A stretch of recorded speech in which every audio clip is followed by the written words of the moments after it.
Добрый день, ребята! Постарайтесь сейчас по признакам определить, какие предметы я буду называть. Большой, круглый, красный, сочный, сладкий. Это арбуз. Хитрая, рыжая, пушистая.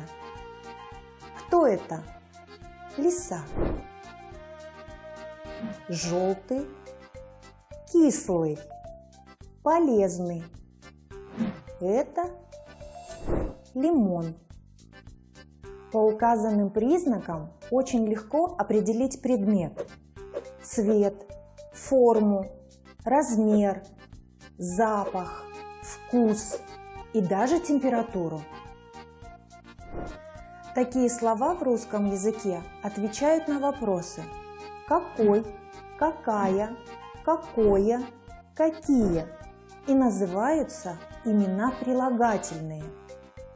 Имя прилагательное – это самостоятельная часть речи, которая обозначает признак предмета. Имена прилагательные всегда связаны с именем существительным. Имя существительное является главным словом для прилагательного. Например, по дороге, зимней, скучной, тройка борзая бежит, колокольчик однозвучный утомительно гремит. Начальной формой для имени прилагательного является форма единственного числа мужского рода в именительном падеже. В предложении имя прилагательное чаще всего является определением. Имена прилагательные обогащают нашу речь, делают ее ярче, красочнее. Посмотрите, как умело русский писатель и поэт Иван Бунин использовал прилагательные, как красочно он описал русский лес.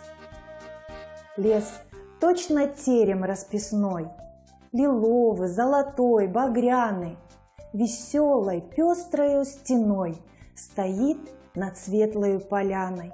Березы желтою резьбой блестят в лазуре голубой. Подведем итоги урока.